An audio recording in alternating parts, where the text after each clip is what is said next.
परमेश्वर के तीन भाग हैं, परमेश्वर पिता, परमेश्वर पुत्र और परमेश्वर पवित्र आत्मा। और ये तीनों एक हैं, सच्चा और जीवित परमेश्वर। सब तीनों अलग अलग हैं, फिर भी ये तीनों एक हैं।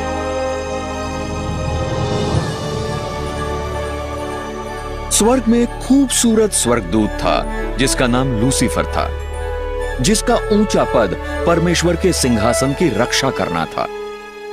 फिर एक दिन घमंड का पाप उसके हृदय में आ गया। वो सर्वशक्तिमान परमेश्वर की तरह बनना चाहता था। लूसीफर ने अपने पागलपन में बहुत सारे स्वर्गदूतों को स्वर्ग पर कब्जा जमाने के लिए अपने साथ मिलने के लिए उकसाया। लेकिन लूसीफर के पास एक बड़ी समस्या थी। वो तो केवल एक सृष्टि किया हुआ प्राणी था। परमेश्वर ने लूसीफर और सारे विद्रोही स्वर्गदूतों को स्वर्ग से निकाल फेंका।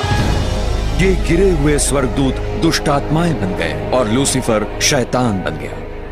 वो सब पृथ्वी ग्रह के सभी ओर बस गए, जो शैतान का प्रक्षेत्र बन गई। पृथ्वी एक अद्भुत नाटक का केंद्र बिंदु बन गई। अब मुख्य खिलाड़ियों में से एक को आगे लाने का समय आ गया था।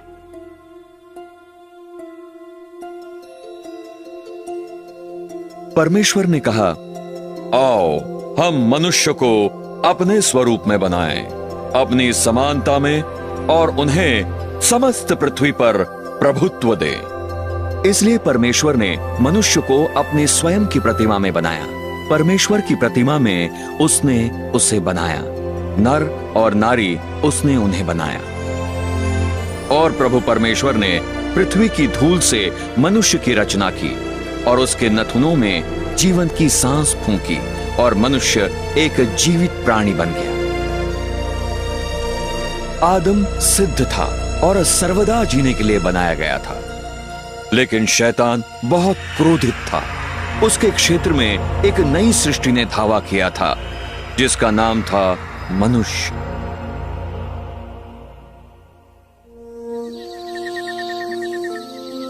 आदम खूबसूरत अदन के बगीचे में रहता था और उसने परमेश्वर पुत्र के द्वारा सृजे हुए सभी पशुओं को नाम दिए।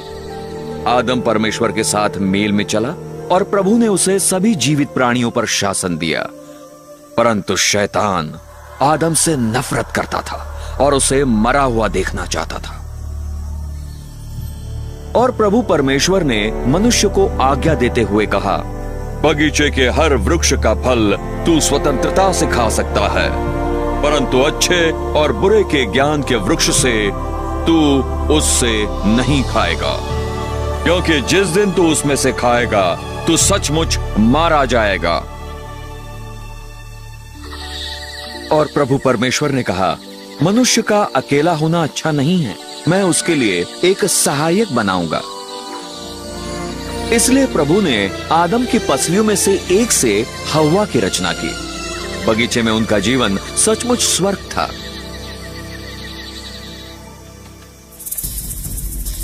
जब हव्वा अकेली थी, शैतान उसके पास एक खूबसूरत सांप के रूप में आया। उसने हव्वा से झूठ बोला और उसे मना किए वृक्ष से खाने को लुभाया। हव्वा ने एक भयानक गलती की। उसने परमेश्वर की जगह शैतान की बात मान ली। आज्ञा भंग करते हुए दोनों आदम और हव्वा ने मना किए फल को खाकर परमेश्वर के सामने पाप किया। उन्होंने अपनी निर्दोषता खो दी। दोनों की आत्मिक तौर से मृत्यु हो गई और पाप उनकी संतानों पर छूत की बीमारी की तरह गुजर गया। इस नतीजे से हम सब में से कोई भी पाप से रहित नहीं है। परमेश्वर पाप से घृणा करता है और अपनी उपस्थिति में उसकी अनुमति नहीं देगा। मृत्यु का शाप पूरी मनुष्य जाति और पृथ्वी पर आ गया। प्रभु ने पाप के कारण भूमि को कांटे और कांटेदार पौधे उगाने का शाप दिया। इसलिए प्रभु परमेश्वर ने उसे अदन के बगीचे से बाहर निकाल दिया, उस धरती को जोतने के लिए जहां से उसे निकाला गया था। इसके नतीजे से शैतान ने इस विश्व प्रणाली पर नियंत्रण कर लिया। मनुष्य के पास अब पूरी पृथ्वी पर अधिकार नहीं रहा और वो अब अंधकार के राजकुमार का और उसकी पलटनों का गुलाम बन गया था। फिर भी परमेश्वर ने अपने प्रेम में आदम द्वारा किए हुए नुकसान की भरपाई करने के लिए एक उद्धारकर्ता को भेजने का वायदा किया। आदम और हव्वा के बहुत बच्चे हुए। उनके 2 पुत्रों का नाम कैन और हाबिल था।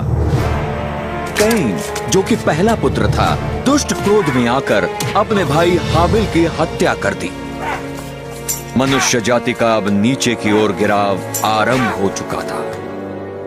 जैसे अंधकार की सामर्थ्य पृथ्वी पर फैलने लगी, मनुष्य जाति और हिंसक हो गई। खत्म न होने वाले युद्ध और हत्या, बलात्कार और अति वेदना जैसे निर्दयी कार्य बढ़ते गए। प्रभु के अनुग्रह के बावजूद मनुष्यों के हृदय परमेश्वर के विरुद्ध होते गए, और क्योंकि उनको परमेश्वर का भय नहीं था, मनुष्य जाति अपने दुष्टता के सबसे निचले स्तर पर गिर गई, यहां तक कि अपने बच्चों को शैतान के लिए बलि चढ़ाने लगे। प्रभु से प्रेम करने वाले मनुष्य का मिलना बहुत कठिन था।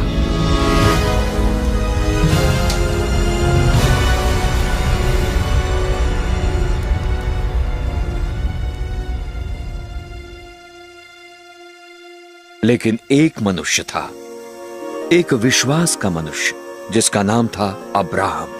वो परमेश्वर का मित्र था। प्रभु ने अब्राहम को एक पुत्र से आशीषित किया जब उसकी पत्नी 90 वर्ष की थी।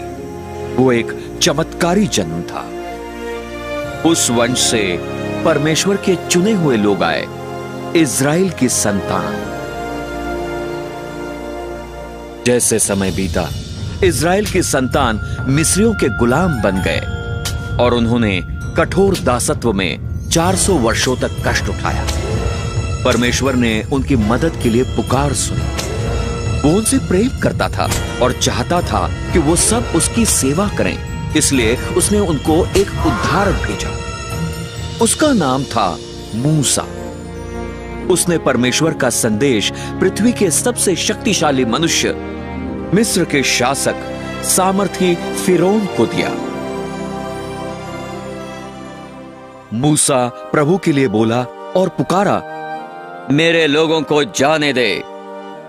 लेकिन फिरौन ने इनकार कर दिया। इसलिए परमेश्वर ने फिरौन को हार मानने पर मजबूर करने के लिए मिस्र के विरुद्ध विपत्तियां भेजी। परमेश्वर ने सारे पानी को लहू में बदल दिया। मछलियां मर गई और नदी से दुर्गंध आने लगी। मिस्र के लोग क्रोध में पागल हो रहे थे। वो सब पूरे देश में पानी नहीं पी पा रहे थे। फिर भी फिरौन नहीं हिला। उसके बाद दूसरी विपत्तियां आई। मेंढकों ने जमीन ढक ली, उनके मवेशी मर गए और धूल जुओं में बदल गई। मिस्र के लोग भयभीत थे। फिर भी फिरौन का हृदय कठोर होता गया। फिर प्रभु ने मिस्र के लोगों को एक और विपत्ति भेजी, मनुष्य और पशु पर फोड़े। इसके बाद एक और तकलीफ आई।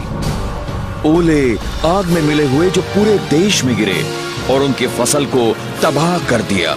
मिस्र देश बर्बादी में था।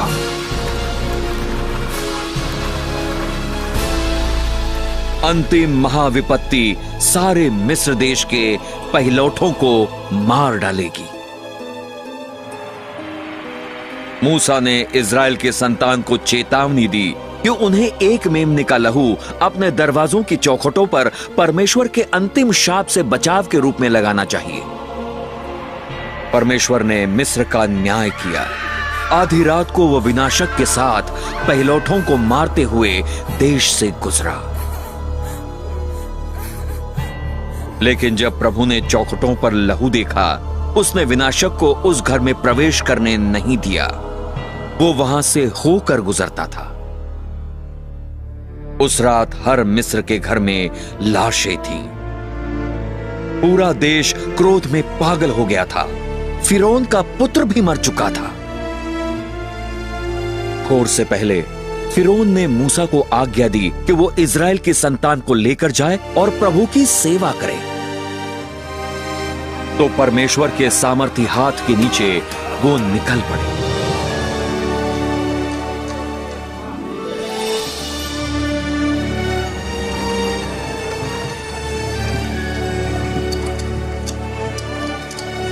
और उन 430 वर्षों के अंत में ठीक उसी दिन ऐसा हुआ कि प्रभु के सारे जन मिस्र देश से निकल आए।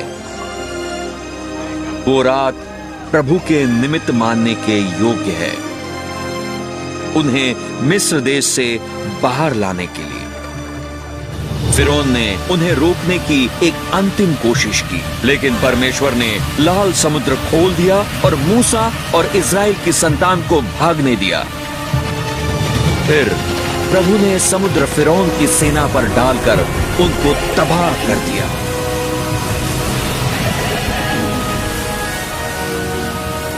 प्रभु ने अपनी महान सामर्थ्य लोगों को दिखाने के लिए अद्भुत आश्चर्य कर्म किए।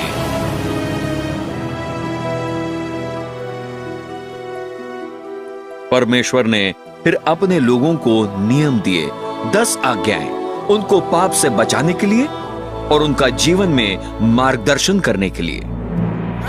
लेकिन इजराइल के संतान ने बगावत की। बाहरी तौर पर वो परमेश्वर की सेवा करते थे, लेकिन अपने हृदयों में नहीं। वो आश्चर्य कर्मों और मिस्र देश के छुटकारे को जल्द ही भूल गए।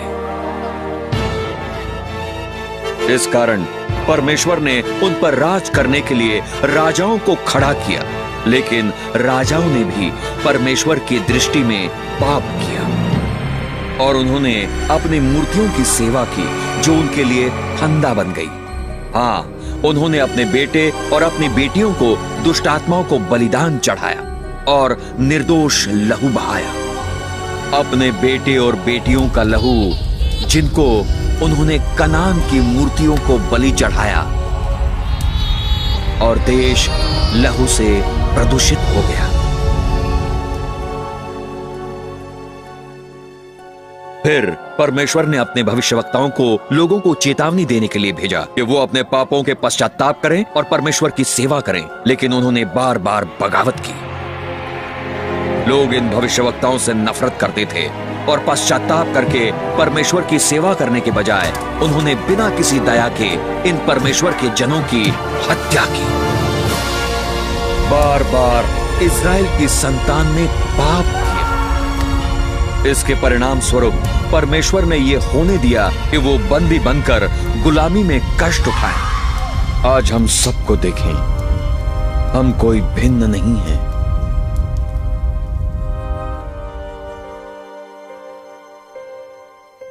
पूरा संसार झूठे लोगों, चोरों, हत्यारों और व्यभिचारियों से भरा है।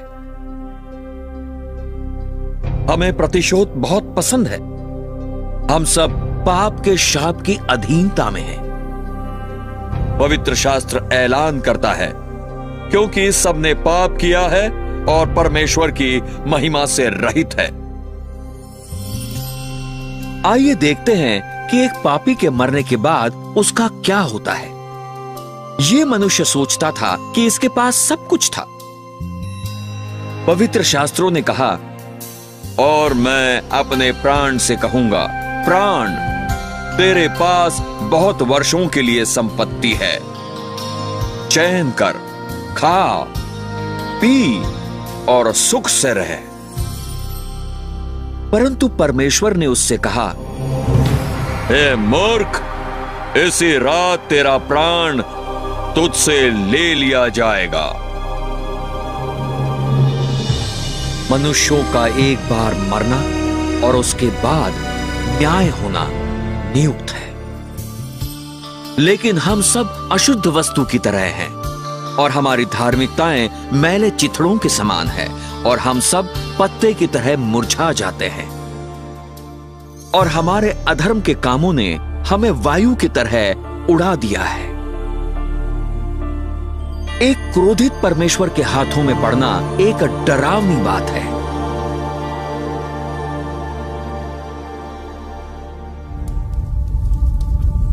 मृत्यु के बाद उसके प्राण को परमेश्वर के भयानक न्याय का इंतजार करने के लिए नरक में ले जाया जाता है, सिर्फ इसलिए क्योंकि उसने परमेश्वर के अनंत जीवन के प्रेम उपहार को अस्वीकार किया।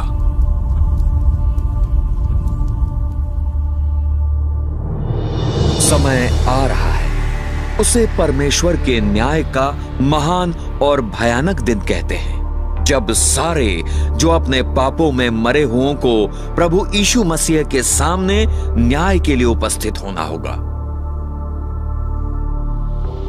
परमेश्वर का वचन कहता है, और मैंने एक बड़ा सफेद सिंहासन देखा और उस पर जो बैठा था, जिसके चेहरे से धरती और स्वर्ग भाग गए और उनके लिए कोई स्थान न मिला।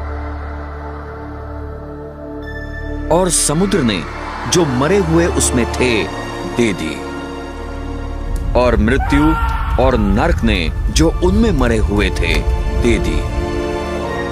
और मैंने मरे हुओं को, छोटे और बड़े, परमेश्वर के सामने खड़ा देखा, और पुस्तकें खोली गई, और एक और पुस्तक खोली गई जो जीवन की पुस्तक है। और मरे हुओं का न्याय उन चीजों से हुआ जो उन पुस्तकों में लिखी थी, उनके कामों के अनुसार। हर निकम्मा शब्द जो मनुष्य कहेंगे, वो उसका न्याय के दिन लेखा देंगे। जब वो पूरा होगा, परमेश्वर एक स्वर्गदूत से जीवन की पुस्तक खोलकर देखने को कहेगा कि आपका नाम उसमें है या नहीं। स्वर्गदूत देखेगा और कहेगा, वो नाम यहां नहीं है प्रभु।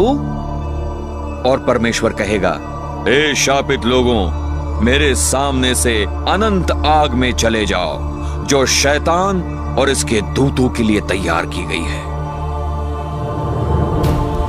और ये अनंत दंड में चले जाएंगे, परंतु धर्मी अनंत जीवन में। और जिस किसी का नाम जीवन की पुस्तक में लिखा हुआ न मिला, वो आग की झील में डाल दिया गया। बाइबल कहती है, और उनकी पीड़ा का धुआं हमेशा और हमेशा के लिए ऊपर उठता रहता है, और उन्हें ना दिन ना रात चैन नहीं रहता, हमेशा के लिए।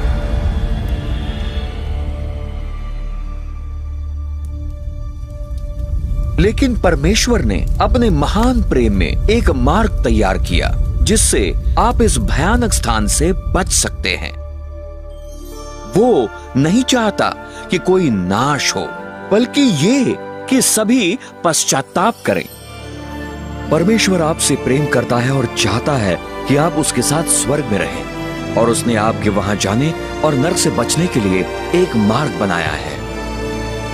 और वो मार्ग वायदे के अनुसार आने वाले मुक्तिदाता के द्वारा है।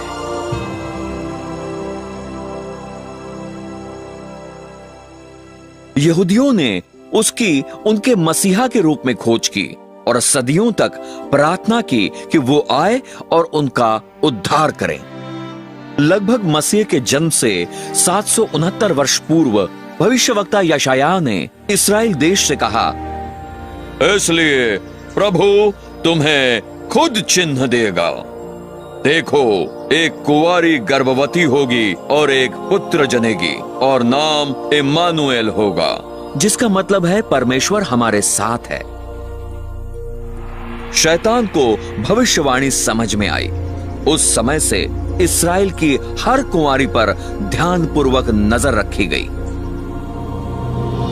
वर्षों बाद मसीहा के जन्म से पहले इस्राएल फिर एक बार एक विदेशी सत्ता के नीचे गुलामी में था। इस बार वो शक्तिशाली रोमी साम्राज्य था। रोम ने यहूदियों पर कोई दया नहीं दिखाई। यह अंधकारपूर्ण समय था जब परमेश्वर के उद्धार की महान योजना प्रारंभ हुई।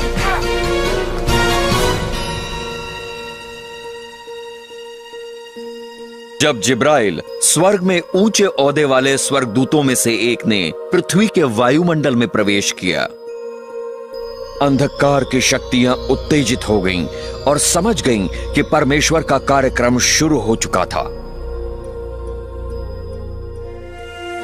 जिब्राइल नाजरत नगर में मरियम से मिलने आया, जो एक कुंवारी थी, उसे एक संदेश देने के लिए जो संसार को हमेशा के लिए बदल देगा। मरियम स्वर्गदूत के प्रकट होने पर चकित हो गई।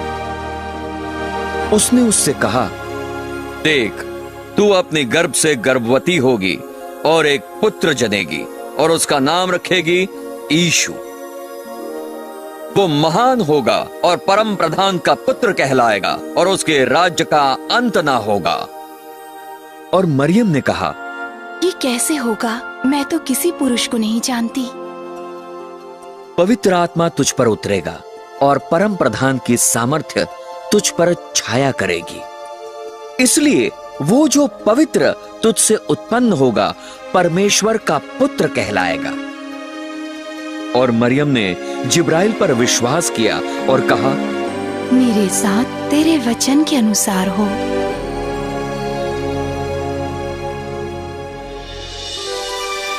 यीशु स्वर्ग की महिमा छोड़ता है अपना उद्देश्य शुरू करने के लिए। गंतव्य नासरत। पवित्र आत्मा कुंवारी मरियम पर छाया करता है और वो गर्भवती होती है। उसके शरीर में संसार का सृष्टिकर्ता एक शिशु के रूप में परिवर्तित हो रहा है। देर बाद मरियम का उसकी बड़ी चचेरी बहन, जो 6 महीनों से गर्भवती थी, मिलने का मार्गदर्शन हुआ। जब इलीशिबा ने मरियम का अभिनंदन सुना, उसकी गर्भ में शिशु उछला और वो पवित्र आत्मा से परिपूर्ण हो गई। इलीशिबा के बच्चे का जन्म होगा यूहन्ना बपतिस्मा देने वाला। और इलीशिबा ने कहा, स्त्रियों में तू धन्य है और धन्य है तेरी गर्भ का फल। मरियम की यूसुफ के साथ मंगनी हो चुकी थी, परंतु अब वो बच्चे के साथ गर्भवती थी और यहूदी कानून किसी भी कन्या जो विवाह से पहले गर्भवती हो जाए उसके लिए मृत्यु की मांग करता था। ये मरियम के लिए एक मुख्य समस्या थी। ऋषियों के पीछे शैतान चाहता था कि मरियम की पथराव से मृत्यु हो ताकि बच्चे की हत्या हो जाए, परंतु यूसुफ मरियम से प्रेम करता था और नहीं चाहता था कि वो जनता में एक उदाहरण बने। वो उसकी सुरक्षा के लिए भयभीत था और विवाह को चुपचाप स्थगित कर देने की योजना बनाई। प्रभु का स्वर्गदूत यूसुफ के स्वप्न में प्रकट हुआ और कहा, तू अपने पत्नी मरियम को अपने यहां लाने से मत डर, क्योंकि जो उसकी गर्भ में है वो पवित्र आत्मा की ओर से है और वो एक पुत्र जनेगी और तू उसका नाम यीशु रखना, क्योंकि वो उसके लोगों का उनके पापों से उद्धार करेगा। फिर यूसुफ और मरियम का नासरत नगर में विवाह हुआ।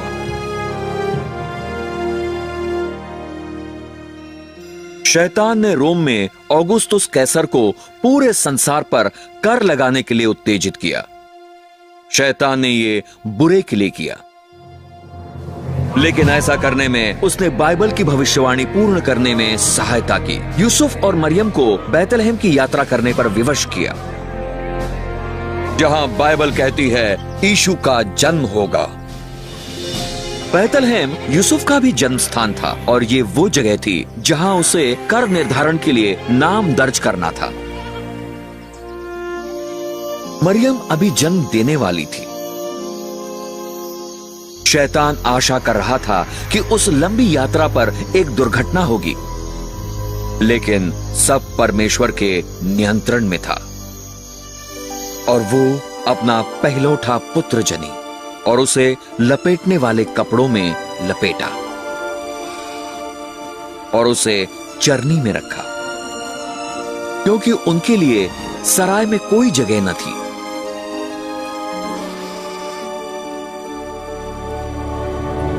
उस रात गडरिये अपनी भेड़ों की पास के मैदान में रखवाली कर रहे थे। प्रभु का स्वर्गदूत उनके सामने प्रकट हुआ और कहा, डरो नहीं, क्योंकि देखो मैं तुम्हारे लिए बड़े आनंद का शुभ समाचार लाया हूं, जो सब लोगों के लिए होगा, क्योंकि आज दाऊद के नगर में तुम्हारे लिए एक उद्धारकर्ता जन्मा है, जो मसीह प्रभु है। और एकाएक उस स्वर्गदूत के साथ स्वर्गीय झुंड का समूह परमेश्वर की स्तुति करने लगा। यह अधीन तबेला वो जगह थी जहां ब्रह्मांड का सृष्टिकर्ता जन्मा था। बाइबल कहती है वो संसार में था और संसार उसके द्वारा बनाया गया था और संसार ने उसको नहीं जाना।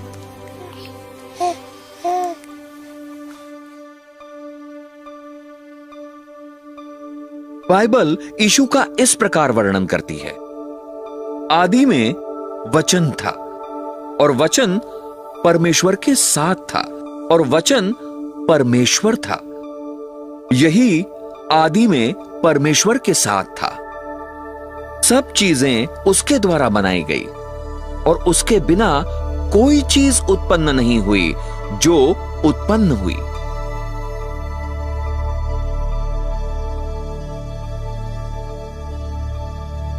और जब बच्चे के खतना के 8 दिन पूरे हुए, उसका नाम यीशु रखा गया, जो नाम उसके गर्भ में गर्भधारण से पहले स्वर्गदूत द्वारा दिया गया था।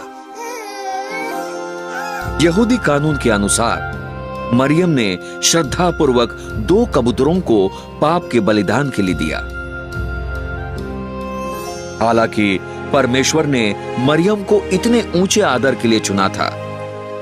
मरियम जानती थी कि वो एक पापी थी और समझती थी उसका बच्चा यीशु उसका उद्धारक होगा। मंदिर में शमौन नाम का एक आदरणीय मनुष्य था। बाइबल कहती है, और पवित्र आत्मा द्वारा उस पर प्रकट हुआ था कि वो प्रभु के मसीह को देखने से पहले मृत्यु को नहीं देखेगा। उसने बच्चे यीशु को अपने हाथों में लिया और कहा, मेरी आंखों ने तेरा उद्धार देख लिया है।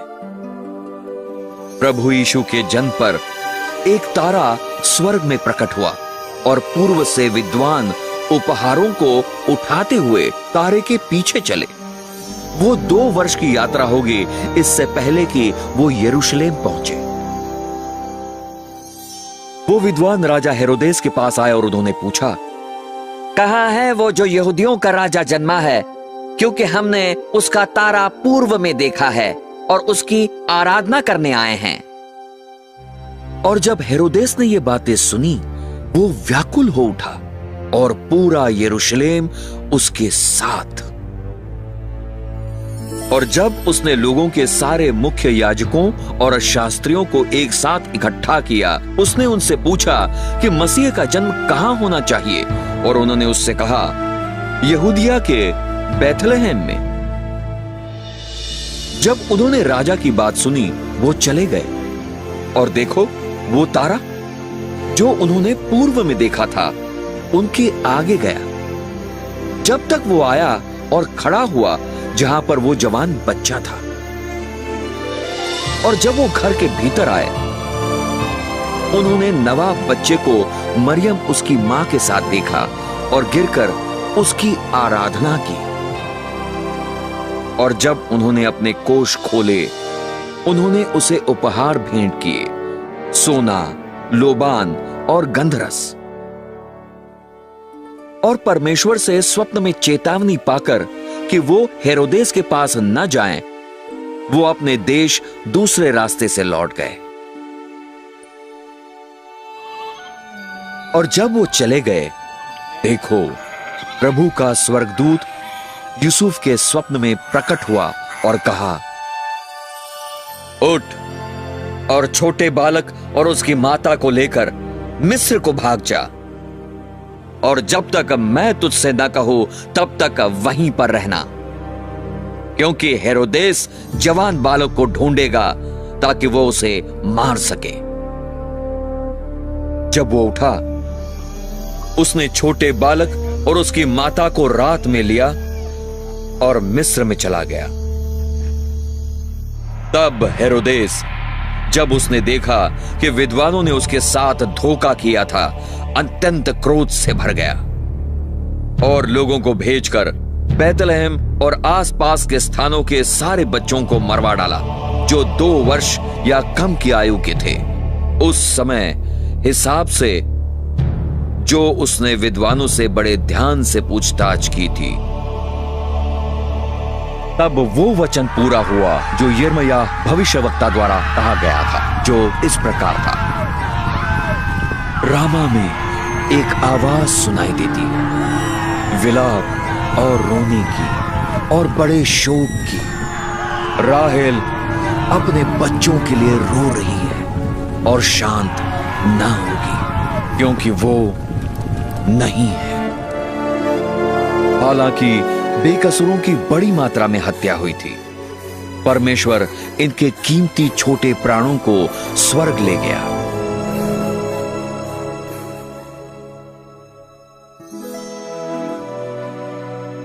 राजा हेरोदेस के मरने के बाद परिवार नासरत में वापस चला गया और वो बालक बड़ा हुआ और आत्मा में बढ़ा, ज्ञान से भरपूर, और परमेश्वर का अनुग्रह उस पर था। अब उसके माता पिता हर वर्ष फसह के पर्व के लिए यरूशलेम जाया करते थे और जब वो 12 वर्ष का था, वो पर्व के रस्म के बाद यरूशलेम गए। फसह के पर्व के समय यीशु समझा कि एक दिन परमेश्वर का मेमना होकर संसार के पापों के लिए उसका बलिदान होगा। ये जिया हुआ सबसे महान जीवन था।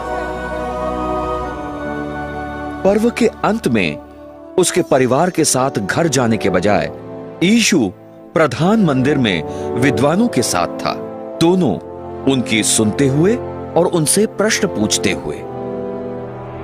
शैतान ने अपने शत्रु को देखा और उसके शब्दों को सुना।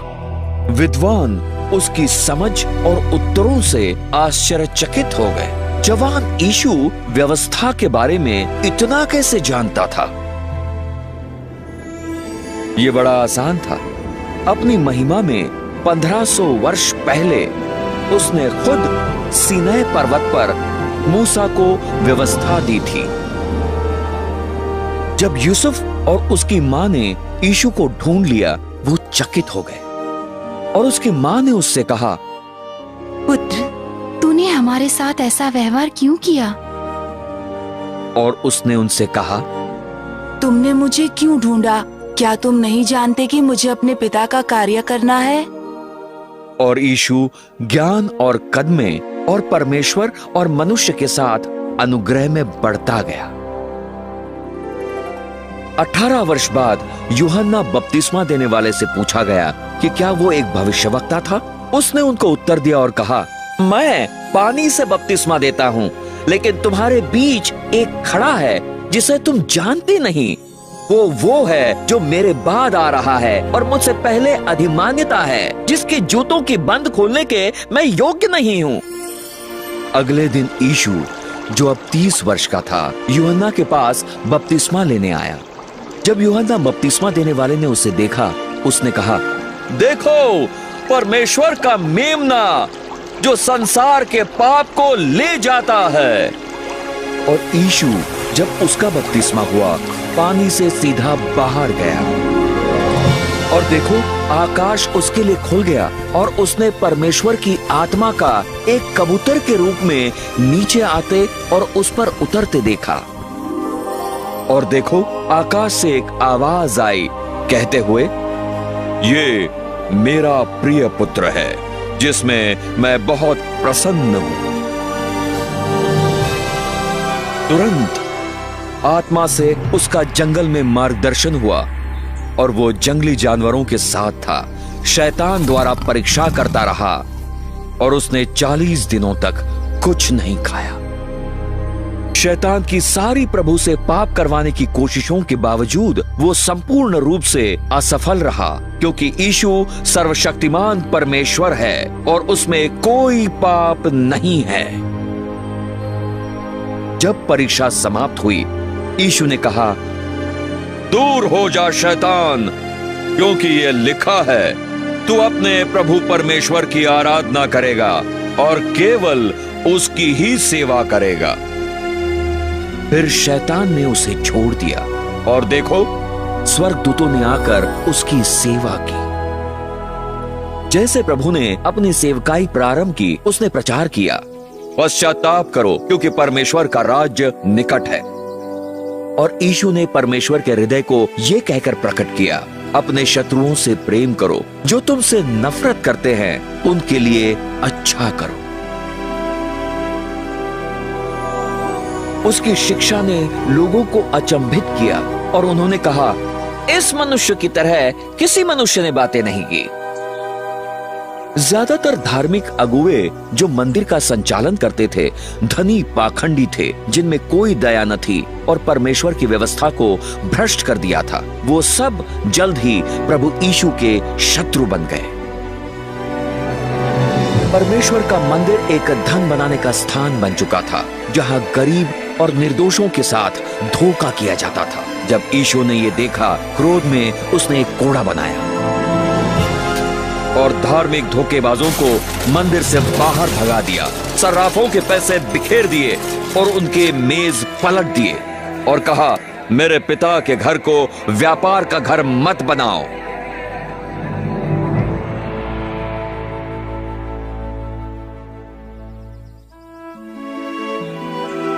यीशु महान आश्चर्यकर्मी था। बाइबल कहती है, देखो, वहां एक कोढ़ी आया और उसकी आराधना करते हुए कहा, प्रभु, यदि तू चाहे तो मुझे शुद्ध कर सकता है। और यीशु ने अपना हाथ आगे किया और उसे छुआ, कहते हुए, मैं चाहता हूं तू शुद्ध हो जा। और तुरंत ही उसका कोढ़ शुद्ध हो गया। प्रभु को उसके पीछे चलने वाली भूखी भीड़ पर तरस आया और अपनी आश्चर्यकर्म सामर्थ्य से उसने 5000 पुरुषों और उनके परिवारों को केवल 2 मछलियां और 5 रोटी के टुकड़ों से खिलाया। और यीशु आगे गया और उसने एक बड़ी भीड़ को देखा और उसे उन पर तरस आया और उसने उनके रोगियों को चंगा किया।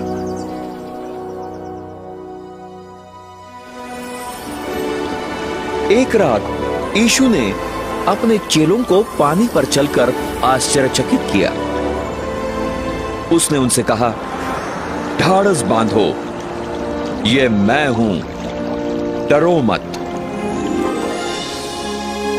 सारी सृष्टि ने परमेश्वर के पुत्र की आज्ञा मानी। यीशु ने ऐलान किया, मैं पुनरुत्थान और जीवन हूं। वो जो मुझ पर विश्वास करता है, यद्यपि वो मरा हो, फिर भी वो जिएगा।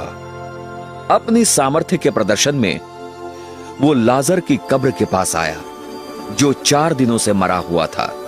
और यीशु ऊंची आवाज में चीखा, लाजर निकल आ।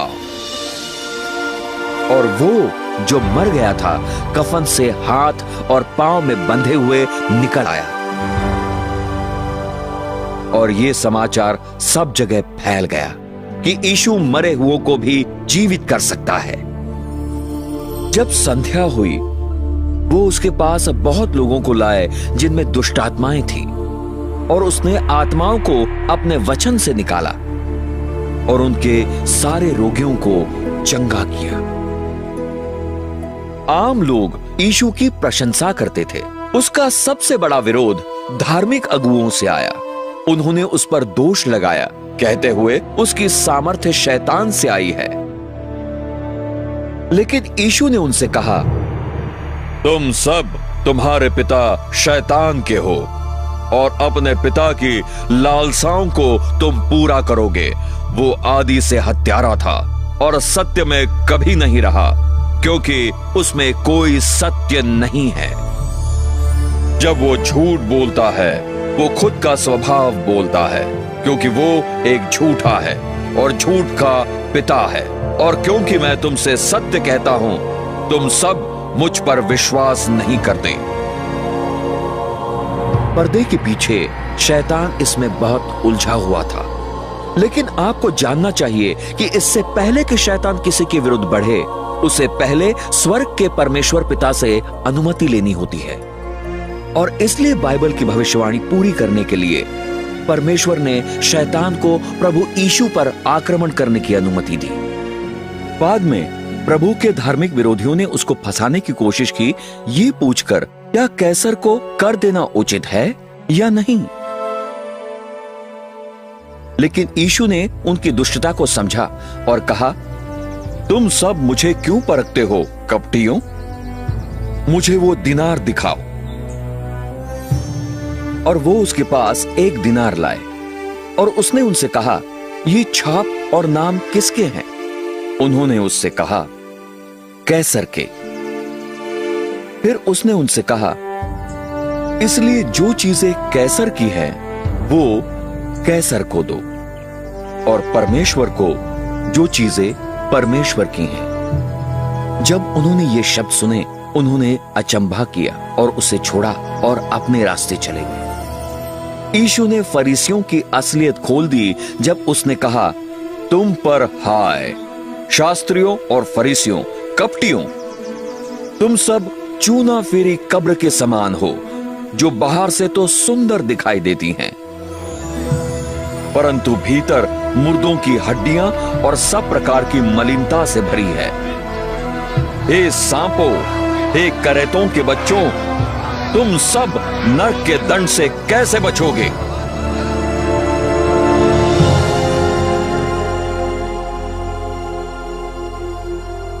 यीशु ने कहा, क्योंकि परमेश्वर ने अपने पुत्र को संसार में इसलिए नहीं भेजा कि वह संसार को दंड की आज्ञा दे, बल्कि ये कि संसार उसके द्वारा उद्धार पाए। वो जो उस पर विश्वास करता है, उस पर दंड की आज्ञा नहीं होती, परंतु जो उस पर विश्वास नहीं करता, वो पहले ही दोषी ठहर चुका है, क्योंकि उसने परमेश्वर के इकलौते पुत्र के नाम पर विश्वास नहीं किया। यीशु ने भीड़ से कहा, वो जो मेरा वचन सुनता है और मेरे भेजने वाले पर विश्वास करता है, उसके पास अनंत जीवन है और उस पर दंड की आज्ञा नहीं होती, लेकिन मृत्यु से जीवन में गुजर जाता है। उसमें जीवन था और वो जीवन मनुष्यों की ज्योति था। प्रभु यीशु ने धार्मिक स्थापना में बड़े झटके दिए जब उसने कहा, मार्ग, सत्य और जीवन मैं ही हूं, बिना मेरे द्वारा कोई मनुष्य पिता के पास नहीं आता। उसके द्वारा पूरे विश्व को ऐलान किया कि वही स्वर्ग पहुंचने का एकमात्र मार्ग है। उन शब्दों ने धार्मिक संसार को पलट दिया। वो यीशु से वो शब्द कहने के लिए नफरत करते थे और आज भी बहुत लोग उन शब्दों से नफरत करते हैं। मसीहा की सेवकाई समाप्त होने आ रही थी। भविष्यवक्ता दानियेल ने ठीक उसी दिन की भविष्यवाणी की थी जब मसीहा यरूशलेम में होशन्ना के शोर से प्रवेश करेगा। लेकिन यीशु जानता था कि 1 सप्ताह के भीतर वो चिल्ला रहे होंगे, उसे सूली पर चढ़ाओ। शैतान अपने सबसे बड़े शत्रु की मृत्यु का षड्यंत्र रचने के लिए धार्मिक अगुओं को उकसाने में व्यस्त था। आखिरकार वो यीशु मसीह था जिसने उसे और उसके दूतों को स्वर्ग से बाहर फेंका था। चेले अभी भी यीशु के यरूशलेम में जीत के प्रवेश से उत्तेजित थे, ये विश्वास में कि वो शीघ्र राजा बनेगा। लेकिन फसह भोज के समय यीशु ने समझाया कि वो अपना लहू बहाकर मरने वाला था। यीशु ने कुछ रोटी और दाखरस लिया जो होने वाला था उसके चिन्ह के रूप में। उसने कुछ रोटी तोड़ी जो उसकी देह को दर्शाती थी, जो सूली पर तोड़ी जाने वाली थी, ना हो गई। भोज के बाद शैतान ने अपनी चाल चल दी। उसने यहूदा इस्करियोती के नाम के चेले का प्रयोग किया, इसके शरीर में प्रवेश करके। उसके बाद जो हुआ, उसने यहूदा को इतिहास का सबसे बड़ा विश्वासघातक बना दिया। यहूदा प्रभु को धोखा देने के लिए प्रधान याजकों के पास गया। यहूदा चांदी के 30 टुकड़ों के लिए धार्मिक भीड़ को बिक गया। फिर शैतान इस विश्वास में कि उसकी जीत का समय आ गया था, अंधेरे सामर्थों को यरूशलेम बुलाया, यीशु संसार की ज्योति का नाश करने के लिए। उस रात यीशु अपने चेलों को लेकर गतसमनी के बगीचे को गया और उनको छोड़ा ताकि वो अकेले प्रार्थना कर सके। बाइबल कहती है, और वेदना में होकर उसने और सत्यतापूर्वक प्रार्थना की और उसका पसीना मानो लहू की बड़ी बूंदों की तरह जमीन पर गिर रहा हो। यीशु, जिसने कोई पाप नहीं किया, ना उसके मुंह में कोई छल पाया गया, पूरे संसार के पापों को अपने ऊपर लेने वाला था। यीशु ने प्रार्थना की कहते हुए, हे मेरे पिता, अगर हो सके तो ये प्याला मुझ पर से गुजरने दे, तथापि मेरी नहीं परंतु तेरी इच्छा पूरी हो। देखो, वो घड़ी आ पहुंची है और मनुष्य का पुत्र पापियों के हाथों में धोखे से पकड़वाया जाता है। और तुरंत जब वो बोल ही रहा था, आया यहूदा, 12 चेलों में से एक, और उसके साथ प्रधान याजकों और शास्त्रों और पुरनियों की ओर से तलवारों और लाठियों के साथ एक बड़ी भीड़ थी। यहूदा ने उन्हें एक चिन्ह दिया, कहते हुए, जिसे मैं चूम लूं वो वही है, उसे जल्द पकड़ लेना। यीशु ने उससे कहा, यहूदा, तू मनुष्य के पुत्र को एक चुंबन से धोखा देता है? तब वो सब आए और हाथ उस पर रखे और उसे पकड़ लिया। और देखो, उनमें से एक जो यीशु के साथ था, अपना हाथ बढ़ाकर अपनी तलवार निकाल दी और महायाजक के दास का कान उड़ा दिया। लेकिन यीशु ने उसके कान को छुआ और उसे चंगा किया और उन सब से कहा कि अपनी तलवार को उसके म्यान में रख ले, क्योंकि सब जो तलवार चलाएंगे तलवार से नष्ट होंगे। यीशु ने उन्हें याद दिलाया कि वो स्वर्ग में अपने पिता से प्रार्थना कर सकता था और वो उसे बचाने के लिए स्वर्गदूतों की 12 पलटन से अधिक दे सकता था। वो 72,000 स्वर्गदूतों से भी अधिक होगा। लेकिन यीशु ने स्वर्गदूतों को उसकी रक्षा नहीं करने दी, क्योंकि उसे पवित्र शास्त्र की पूर्ति के लिए सूली पर चढ़ाया जाना था और उसे गिरफ्तार किया गया। शैतान प्रसन्न हो उठा। उसका मुख्य शत्रु रक्षाहीन था और शैतान के प्रतिशोध का समय आ गया था। और जिन्होंने यीशु को पकड़ा, उसे काइफा नामक महायाजक के पास ले गए, जहां शास्त्री और पुरनिये इकट्ठा हुए थे। अब प्रधान याजक, पुरनिये और सारी महासभा यीशु को मार डालने के लिए झूठी गवाहियों की खोज में थे। उन्होंने यीशु से यह प्रश्न पूछा, क्या तू मसीहा है, परम धन्य का पुत्र? यीशु ने कहा, मैं हूं। तब महायाजक ने अपने वस्त्र फाड़े, कहते हुए, इसने परमेश्वर की निंदा की है, हमें और गवाहों की क्या आवश्यकता है? देखो, अब तुम सब ने इसकी निंदा सुनी है, तुम सब क्या सोचते हो? उन्होंने जवाब दिया और कहा, वो मृत्यु योग्य दोषी है। तब उन्होंने उसके मुख पर थूका और उसे घूंसे से मारे। दूसरों ने उसे अपने हाथों की हथेलियों से मारा। और जब उन्होंने उसे बांध लिया था, वो उसे ले गए और उसको पुन्तियुस पिलातुस हाकिम को सौंप दिया। और जब उस पर प्रधान याजकों और पुरनियों द्वारा इल्जाम लगाया गया, उसने कोई जवाब नहीं दिया। इस घटना ने एक और भविष्यवाणी को पूरा किया।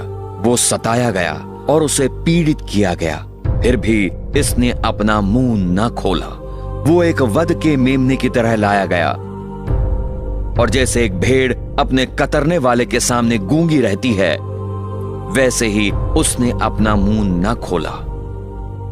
और पिलातुस ने उससे पूछा, क्या तू यहूदियों का राजा है? और उत्तर देते हुए उसने कहा, तू आप ही वो कह रहा है। आरोपों को सुनने के बाद पिलातुस राजनैतिक तौर पर फंस गया था। भय में उसने इसमें से निकलने का रास्ता सोचा, और पिलातुस ने प्रधान याजकों और लोगों से कहा, मैं इस मनुष्य में कोई दोष नहीं पाता हूं। यहूदी क्रोधित हो गए और स्थिति को लगभग एक दंगे में बदल दिया, पिलातुस पर दबाव डालते हुए। ये एक खास यहूदी पर्व का दिन था, और पिलातुस जानता था कि इस समय एक कैदी को छोड़ना एक रस्म थी। पिलातुस चाहता था कि यीशु छूट जाए, और सिपाहियों ने लोगों के सामने बरअब्बा नाम के एक हत्यारे को लाया। उन्हें उसमें और प्रभु यीशु के बीच चुनाव करना था। पिलातुस ने भीड़ से पूछा कि कौन छूटना चाहिए, मसीहा या बरअब्बा? उसके आश्चर्य में वो सब एक साथ चिल्लाए, ये मनुष्य नहीं परंतु बरअब्बा, बरअब्बा। पिलातुस ने पूछा कि वो इस मनुष्य जिसे यहूदियों का राजा कहा जाता है, उसके साथ क्या करे। भीड़ चिल्लाई, इसे सूली पर चढ़ाओ। पिलातुस ने यीशु में मृत्यु के लायक कुछ नहीं पाया। उसने सोचा कि यदि वो यीशु को कोड़े लगवाए, इससे भीड़ खुश होगी और वो उसे छोड़ सके। इसलिए यीशु सिपाहियों द्वारा कोड़े लगवाने के लिए ले जाया गया, परंतु यीशु स्थिति के पूर्ण नियंत्रण में था। सूली पर चढ़ाए जाने का हर कदम स्वर्ग में परमेश्वर पिता, परमेश्वर पुत्र और परमेश्वर पवित्र आत्मा द्वारा पृथ्वी के बनने से भी पहले योजनाबद्ध तरीके से बनाया गया था। उन्होंने उद्धारकर्ता के हाथों को ऊपर एक बड़े लकड़ी के टुकड़े से बांध दिया और उसे कोड़े लगाए। यह भविष्यवाणी पूरी करते हुए, मैंने अपनी पीठ मारने वालों को दे दी। यीशु के पास उनको रोकने की सामर्थ्य थी, लेकिन उसने अपनी इच्छा से उन्हें यह करने दिया। चमड़े के कोड़े में अक्सर फौलाद के टुकड़े और नुकीली हड्डियां लगी होती थी। सिर्फ पीठ पर कोड़े नहीं लगाए जाते थे, बल्कि नितंबों और पैरों पर भी। जैसे कोड़े में नुकीले कांटे और लोहा मांस को फाड़ देते थे, पेशियां कटकर खुल जाती थी। रक्त वाहिनियों को मारा जाता था, जिससे लहू फूट निकलता था। कई तो सिर्फ ये मार पड़ने से ही मर जाते थे। परंतु वो हमारे अपराधों के लिए घायल किया गया, हमारे अधर्म के कामों के कारण कुचला गया। हमारी शांति की ताड़ना उस पर थी, और उसके कोड़े खाने से हम चंगे होते हैं।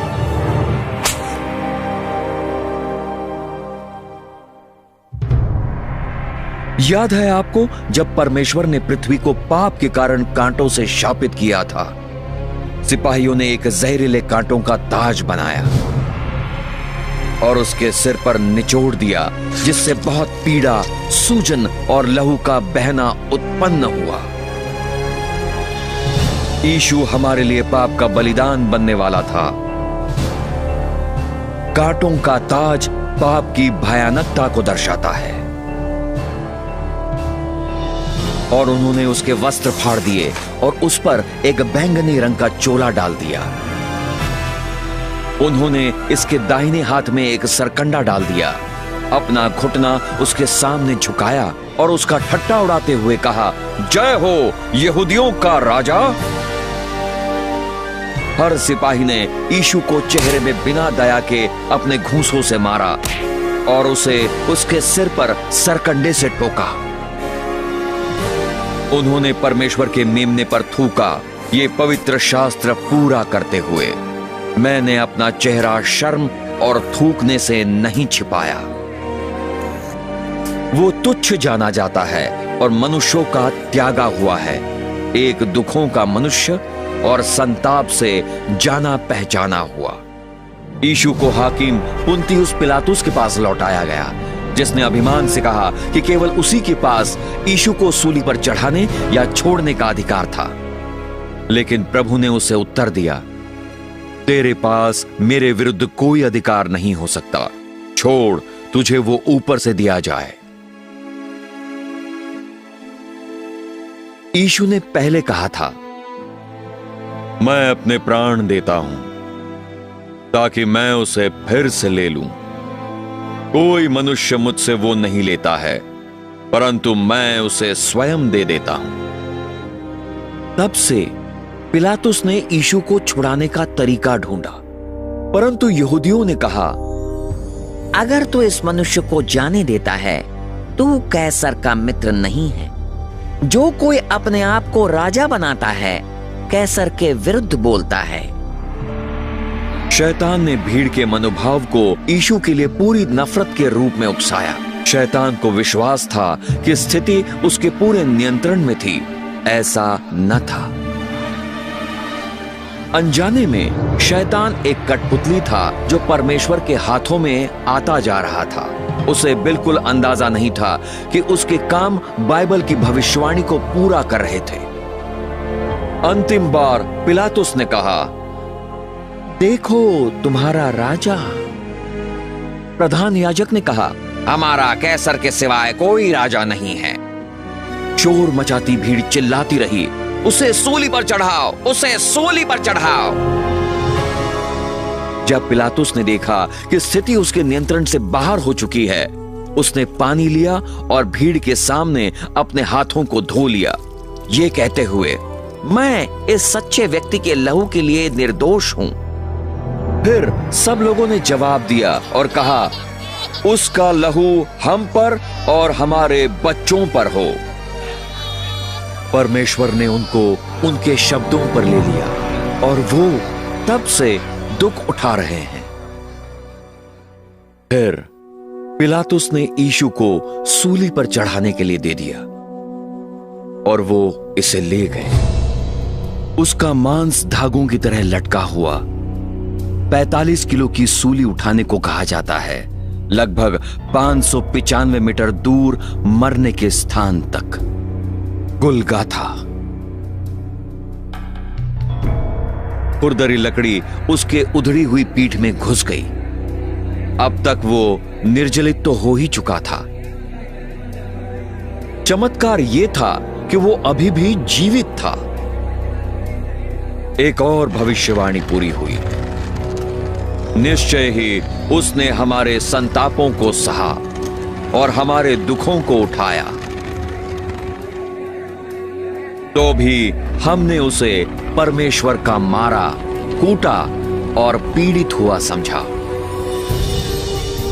एक और भविष्यवाणी पूरी हुई।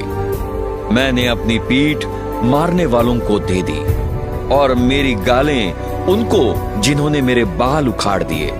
मैंने अपना चेहरा शर्म और थूकने से नहीं छिपाया।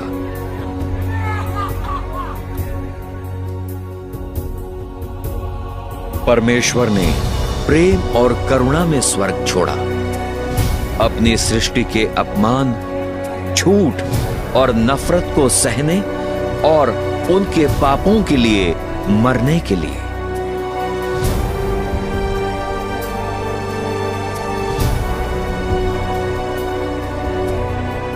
स्वर्गदूतों ने भय के साथ देखा। अब तक उसका चेहरा फटी कोशिका का ढेर बन गया था। वो कांटे जो इतने सूजन और दर्द भरे दूषण का कारण थे, बिल्कुल सूजे हुए मांस से ढक गए थे कि वो अब मनुष्य की तरह दिखता ही नहीं था। ये होने से सदियों पहले से ही भजन संहिता लिखने वाले ने प्रभु यीशु के बारे में ये शब्दों की भविष्यवाणी की थी। क्योंकि कुत्तों ने मुझे घेर लिया है, दुष्टों की मंडली ने मुझे घेरा हुआ है। उन्होंने मेरे हाथों को छेदा और मेरे पांवों को। यीशु ने खुद कहा, और अगर मैं धरती से उठाया जाऊंगा, सब मनुष्यों को अपनी ओर खींच लूंगा।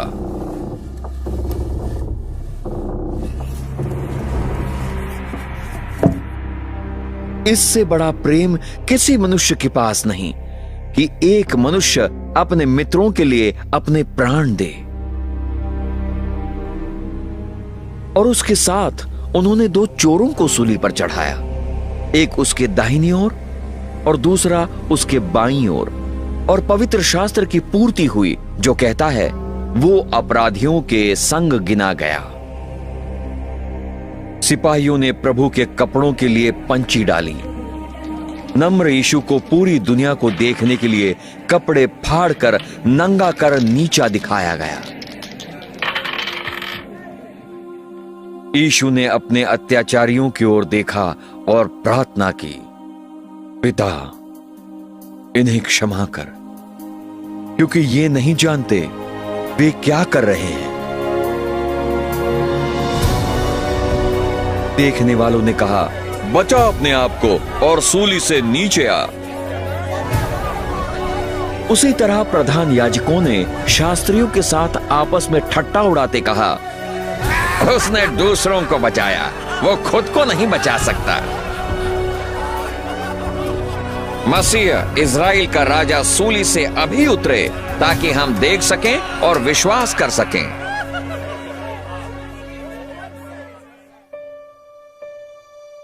सूली पर चढ़ाए जाने की भयानकता का चिकित्सक संबंधी वर्णन एक योग चिकित्सक ने किया, जिसने कहा, यह सबसे अत्यंत पीड़ा देने वाली मौत थी जिसका एक मनुष्य सामना कर सकता है। उसे सांस लेने के लिए अपने आप को सहारा देना पड़ा। भयंकर दर्द जो कीलों से कलाई की मध्य नस को लगने से होता है, उसके हाथों को तड़का देता है, उसके मस्तिष्क और उसके रीढ़ में। कील जो उसके पैर के घुटिका और पांव के अंगूठे के बीच के हड्डियों से जलकर जाती है, उसके शरीर को सीधा करती है। फिर उसके पांव की मांसपेशियां मुड़ती हैं और उसके शरीर को नीचे की ओर खींचती हैं, उसको सूली की तरफ पीटते हुए। हवा अंदर ली जाती है, लेकिन जब तक कार्बन डाइऑक्साइड का फेफड़ों और खून में गठन शरीर की मरोड़ों को दूर करने के लिए सांस को उकसाता नहीं, बाहर नहीं निकाली जा सकती।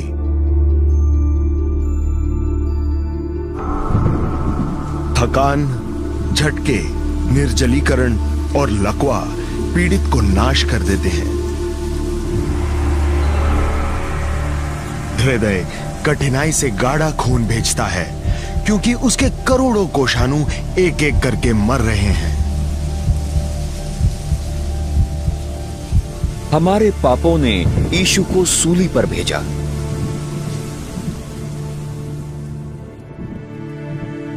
जैसे बहुत से लोग तुझ पर चकित हुए, क्योंकि उसका चेहरा किसी भी मनुष्य से अधिक बिगड़ा हुआ था और उसका रूप मनुष्यों के पुत्रों से भी अधिक।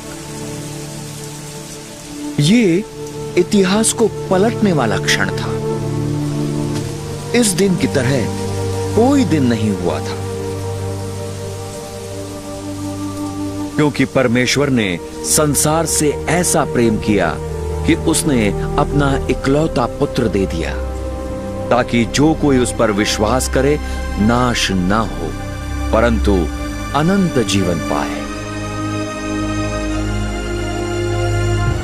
सूली पर जो यीशु ने उस भयानक दिन पर लहू बहाया, वो मनुष्य का लहू नहीं था, वो परमेश्वर का बेशकीमती लहू था। एकमात्र चीज जो हमारे पापों को धो सकती थी। यीशु ने ये सब आपके लिए क्यों सहा? क्योंकि वो आपसे प्रेम करता है।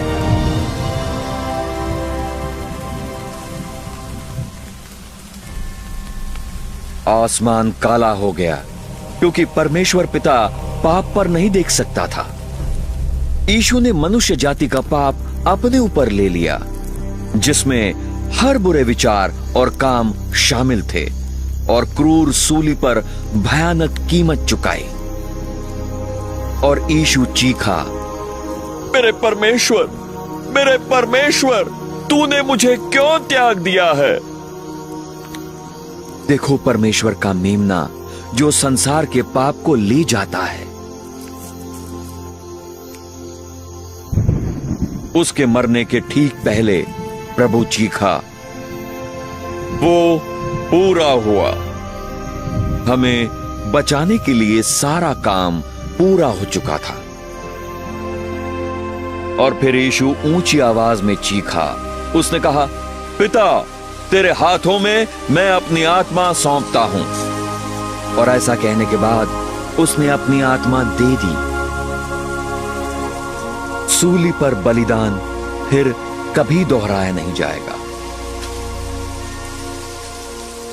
यह निश्चित करने के लिए कि वो मर चुका था, एक सिपाही ने प्रभु की पसली पर एक भाला डाला और लहू और पानी निकल आया। और जब शतपति ने, जो उसके सामने खड़ा था, ये देखा कि उसने इस प्रकार चीखकर अपनी आत्मा दे दी, उसने कहा, सचमुच ये मनुष्य परमेश्वर का पुत्र था। उसकी मृत्यु के बाद देह को सूली से उतारा गया और मखमल के कपड़े में लपेटकर उधार लिए हुए कब्र में रखा गया। बड़ी अनिश्चितता ने यरूशलेम को जकड़ लिया। प्रभु यीशु मर चुका था। यहूदा ने अपने आप को फांसी लगा दी थी और चेले अपनी जान बचाने के डर से छिपे हुए थे। सब कुछ आशाहीन लग रहा था। चेले अपने अविश्वास में भूल गए थे कि यीशु ने कहा था कि वो फिर जी उठेगा। तब वो हो गया, सारे समय की सभी घटनाओं से सबसे महान घटना। कब्र में 3 दिनों बाद परमेश्वर की महिमा फूट निकल आई और सूली पर चढ़ाया हुआ संसार को अनंत जीवन की आशा देते हुए फिर मरे हुओं में से जी उठा। प्रभु यीशु ने पाप, मृत्यु और नरक पर महान विजय में ऐलान किया, मैं अल्फा और ओमेगा हूं, आदि और अंत हूं मैं। प्रभु कहता है, जो है और जो था और जो आने वाला है। सर्वशक्तिमान, मैं वो हूं जो जीवित है और मर चुका था, और देखो मैं हमेशा के लिए जीवित हूं। आमीन। और नरक और मृत्यु की चाबियां मेरे पास हैं। सवेरे सप्ताह के पहले दिन पर महिलाएं यीशु की देह का अभिषेक करने के लिए मसाला लाई। उनका एक स्वर्गदूत ने सत्कार किया, जिसने कहा, तुम सब मत डरो, मैं जानता हूं कि तुम सब यीशु जो सूली पर चढ़ाया गया था उसे ढूंढती हो। वो यहां नहीं है, वो अपने वचनानुसार जीवित है। जल्दी जाओ और उसके चेलों से कहो। शैतान का राज्य टुकड़ों में बिखर गया था। अपने पागलपन में शैतान हार चुका था। एक पुनर्जीवित मसीह का मतलब था शैतान के दिनों की गिनती शुरू हो चुकी थी। शैतान ने सर्वशक्तिमान परमेश्वर की शक्ति को कम समझा। अगर उसे यह पता होता, वो कभी प्रभु को सूली पर नहीं चढ़ाता। पुनर्जीवित यीशु 500 गवाहों द्वारा देखा गया। उसके चेले बहुत आनंदित हुए। प्रभु ने उनको ये सीधी आज्ञा दी, जाओ तुम सब पूरे संसार में और हर प्राणियों को सुसमाचार प्रचार करो।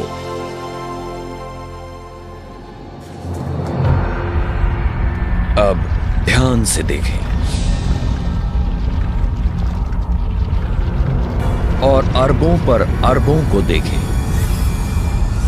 जो अपने